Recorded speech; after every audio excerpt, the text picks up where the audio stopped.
So we're here in the beautiful William Mason Park in Irvine talking to our star, Carl Gittleman. Yeah. Been an all-star in baseball this year, as in previous years, but in life as well. He's got successful kids, happy marriage. He's got wonderful Five Guys franchises that he opened up and manages just in the last 4 years. Also a PhD in economics from NYU and a master's from USC.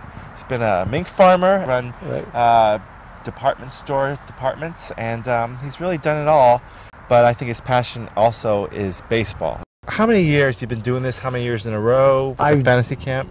I started in '83, so that would be 32 years. But a lot of those years I did when I was younger. I did 2 camps. So I would go to do the Phillies in 1 week and the Mets the next, because the guy that was running the camps was doing both of them. Oh. Or I did the Phillies and the Braves, I did the Marlins, I did the Royals. And So you haven't had a break for 32 years? I think there was 1 year I was a staffer. What does 45 look like? Yeah, I got it here somewhere, yeah. So this is that's what I look like at 45. 45. You can see that. Looking good in the pinstripes. And the skinny one. Born in Philly. Yep. Now you didn't play college ball. I did for 1 year. Did you? At Penn? Penn? At Penn, yeah. Nice. But you know, Penn was really, I wasn't a great, I ended up getting a PhD in economics from New York University, but when I was in high school and college, I wasn't a good student. So I don't know how I got into Penn. I wanted to go to Gettysburg because my cousin, I had a 5-year-old cousin that I adored, you know, he was 5 years older, was perfect. And he was a shortstop for Gettysburg, and I was a shortstop. And I went up there a couple times, and I just loved Gettysburg. So I applied to Penn, and I applied to Gettysburg. That's it. Actually, I applied to Gettysburg, and my college counselor said, you have to apply somewhere else. Yeah. He says, you'll get into Gettysburg for sure, right? So I called my father. My father says, well, he heard that Penn has a really good business school called the Wharton School. So I said, okay, I'll apply there just to satisfy the guy. Well, Gettysburg deferred me, and Penn accepted me. And you were running department stores. We actually started, it was an old family business. We had a store in Philadelphia, and we ended up going into these departments and moved the whole business actually into John Wanamaker's in Philadelphia, and then we were in 12 cities. So we were all over the country, and so by the time I went to baseball camp, that's what we were right in the middle of doing that. Okay. Probably about the height of the volume. So you made time for what was important. I did, yeah. And the mink farm in Japan, that was... Well, my dad had a mink farm where raised minks outside of Philadelphia, and he went on some round-the-world cruise and made some deal with some lawyer and the gigantic Japanese company to send 5,000 mink over to Japan. And I was 21 years old, right out of college, but I had always worked, you know, summers and weekends and after school on the mink ranch, so I know everything about mink ranching. So I had to go over there and try to get and build the mink ranch from scratch, because we threw 3 plane loads of mink over to. So that was quite an experience for somebody who's 21 in Japan, where they don't pay too much attention to somebody that's young. You know? The Northern Islands, yeah. Yeah, in Hokkaido. Yeah. Hokkaido, yeah.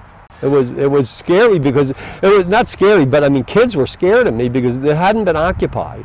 This was, you know, 15 years after the war, and I had kids run away from me in the street because I had blue eyes and I was 6'2". You know, soldier or something. Yeah. So that was it was weird. It was a great experience. So yeah, you had a lot of success with the retailing and the PhD. So it came time to retire. You retired. I was 60. I was 58. I'm 76. 76. Yeah. So you were 56-ish. I was 66. Yeah. I taught for 14 years. I taught economics. At the on the board there. I was on the board. I was the board president. Wow. I was the chair of the finance committee. I raised a lot of money for him. So that was. St. Margaret's one of the premier private schools here in Orange County. And so you're also volunteer fireman or policeman? I was a volunteer policeman for about 3 years with the San Juan Capistrano Police Departments, which was really cool. So you don't just sit around doing nothing? No, we biked. We did a lot of biking, because we could, the guys that could bike, and I had a van patrol, but I never did that. The guys that could bike, we could go in areas and find problems, graffiti issues going on, and we actually could write tickets for certain kinds of things. So that was I didn't like the right tickets though. But and then they have a really active train station there. So one day a week one day a week I was like the desk sergeant at the police department. So you get anybody came to the police department with a problem, their car was impounded, what the hell find it, or they got a ticket from the red light camera, and they were swore it wasn't right, and I would straighten it out if I could. Now if it was something serious, I had to go get a deputy. Right. Now you we mentioned just briefly, I didn't know this, that you got into cryo, Alcor. Now you met Aubrey 20 years ago, 25? We signed up with Alcor in '88, so it'll be 30 years in 3 years. It's 27 years. But I guess that's one way to go if you're thinking of the big picture. Well, Ted Williams is frozen there, so my dream is I'm going to wake up and Ted Williams is going to teach me how to hit better. Well, my theory is, what do you got to lose? It really isn't that expensive. You buy insurance, especially if you do it when you're younger. Yeah. So you buy a life insurance policy. You're not like you have to pay for it all at once. Now, how much was it back then? It was $100 grand then. So, but $100,000 life insurance policy was no big deal, Yeah, I met this guy whose mom is next to Walt Disney or whatever. Yeah. So, Well, Anyway, so that's plan A. Plan B was TA65. Yeah, well, how did you know about TA65? I read about it. Last year was a good year. You had an ERA under 1. They didn't keep ERAs this year, but you're pitching. How many games did you guys play? We played 9 games, not counting the game against the pros. 9 games against there were 12 teams. We played 9 games. Last year you guys got. I had a good team this year. We just didn't perform. We lost the key game I think we had the best team. Yeah. If I had to do it over again, I'd start with the same team we had this So you got a couple of real hardcore young guys, legacy baseball guys who play in some weird Civil War League thing. Yeah, well, it's the 2 of the guys are 32 and 33, probably the 2 best players on the team. They play at home. All the guys from Cincinnati play in some sort of hardball league, but they play, and I've never heard of this, the authentic, original baseball style, so that they wear the original uniforms like from the 1880s. And when baseball first started, it had all different rules. So if you fouled the ball back, like cricket, if you've ever watched cricket, you could run. If you fouled the ball back to the screen, you could run. So they had to have a player playing back there. The catcher didn't play like right where he plays now. He plays back. So. You pitched. How many times you pitched? Yeah, I pitched more. I pitched about twice as much last year. But when I was in my 60s and early 70s, I used to be the best pitcher on the team, and I would pitch 30 innings during the week, because I could pitch every day. I trained myself to be able to go out and pitch 7 innings a day, every day for 5 days. They had you pitch the game against the pros. You pitched the last. Well, what happened? We play the last thing you do is play the pros, which nobody ever beats them. It's almost impossible. Right. There's 26 pros, and they cheat. They only play the young guys. So the guys that are all the guys that played in the 80s and 90s and 2000s, they're the ones that play. But the guys that played more my age or even younger, they don't play. They just sit in the dugout. So you play 3 innings against the pros. You're the fantasy user, and everybody has to get an at-bat. So, and if you're ahead of the pros going into the bottom of the 3rd inning, the pros get the bat, and they can. And top of the 3rd, we were ahead 7-5. So I told you we had the best team. Our team was the best hitters. So the whole team. These are fantasy weekend guys against the pros. Yeah, but see what happens is the pitchers. Everybody wants to pitch. So I pitch as a 2nd inning, because I say to them, if it's their first fantasy camp, let them pitch. I've done it so many times. So then the 3rd inning comes, we're ahead 7-5. They all wanted me to pitch the last inning. So they did get 2 runs off me, but we held them 7-7. That's awesome. So I just kept throwing curveballs. Fastballs out of the zone. You don't give the pros but they cheat. The umpires won't call. I got a picture of me striking a guy out. We would have won the game. It was 7-6. I got a picture of the catcher catching the ball right here on 3rd strike, and the pros got his head turned like this, like he knows that was strike 3, and the ump would call. That's how they. And we ended up tying them, which was pretty. They got a safe face. They're pros. They can't get beat by that's humiliating. You being get booed salesman by 76-year-old pitcher. Are you kidding? I love it. That's awesome. Good job for you. So they're not just throwing you a bone. They want to win this game. Oh, no, they want the best guy in there. Hey, they're throwing darts. I mean, they come out throwing darts most of the time. All right, so you're throwing your age. We just went to the cages you were hitting. 70 miles an hour. So you can throw. Can you throw your age? 76. I probably Almost. occasionally. Okay. I'm probably in the mid to high 60s most of the time. So you got 2 pitches, curveball, Oh, fastball. no, I got lots of pitches. Really? Oh, you kidding? What's your repertoire? I throw. I throw a couple. I throw a 2-seam and a 4-seam fastball. Okay. I throw several different kinds of curveballs. I throw a slider, which is very effective, and I throw a really effective changeup. When was the last time the amateurs beat the pros? Well, last time we did it, I pitched the whole game. It was interesting. I didn't pitch much during the week because they had 2 guys who were a lot younger pitchers, but they pitched so much, their arms were shot on the pro game, so nobody else wanted to pitch. So I pitched all 3 innings, and we beat the pros 3-0. See, I know how to beat them. I don't overpower them, but I know how you don't throw them a fastball over the plate. Right. That's the key.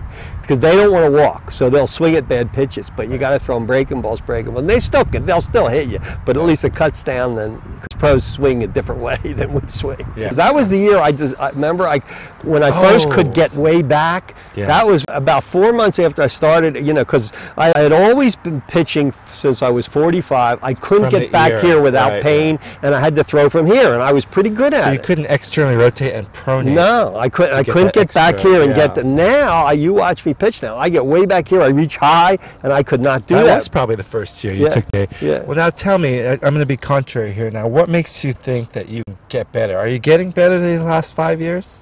I don't know. I'm certainly not getting any worse. Okay. I'm hitting better than I've ever hit. So you hit over 500? Both the last 2 years, I've hit over 500. Excellent. Line drives all over the place, and they know it. Even the pros, because all these young guys. We had 12 guys on our team. I was the 5th batter. Wow. And that was the 2 pros. They know me. They know that I can hit light. Look, I actually hit a home run last year inside the park, but that was the first home run. You're the machine here, Carl. Whoa, that's going to get to the warning track. Woo.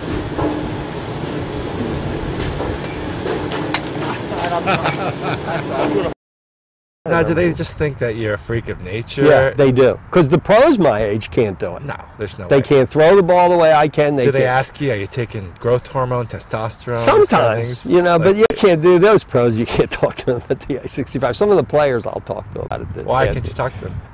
Because they're a strange group of guys. They would laugh. They'd laugh at you. What are you taking some supplement that They're not into that kind of stuff. Nobody's interested. Yeah. All right. What advice would you give to people? I mean, your pressure has come down. And I'm on less blood pressure That's medication, and my blood pressure is really steady. So you told your doc, and she kind of poo-pooed it? No, she didn't. She said, look, let's see what happens. It's a reasonable, Yeah. I mean, I've talked to researchers who don't want to do it, most of them, but know about it. Yeah. And, independent researchers at Alcor conventions and stuff. Yeah. And they say, yeah, it's a very logical Yeah. thing, but they just don't know what, cancer grows in a telomerase-rich environment. So, that's the worry. And we had your telomeres appeared to shorten the first year, but it Yeah. might have been artifact or it might have been real. Yeah. But you stuck with it. I remember you had a Yep. question. And well, then it's getting worse. they started Now we're lengthening much better, dramatically. Yeah. So good. So what would be your advice to somebody who wants to stay healthy and active? I mean, my God, you're opening your 4th franchise, Yeah, right? we're in the last hopefully 4 going to years? open a 4th one in the fall. So you're busy. What you think you can keep on doing this? What's your productive? Yeah, I think you lifespan? got to keep busy. I mean, even when for the years I was retired, I really never was retired. I was always doing something. That's I had key. some sort of a job. Yeah. It was.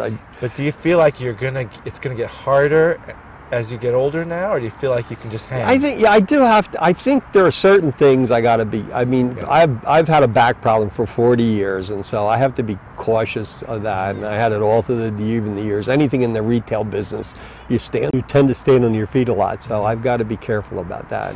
But you don't watch what you eat per se. But you swim every day. I swim, I bike, I go to the Go gym. to the chiropractor. I go to the chiropractor. I even go for acupuncture. Yeah. I mean, I do all kinds of stuff. So it's not just the TA, but you feel like maybe the TA has helped you maintain?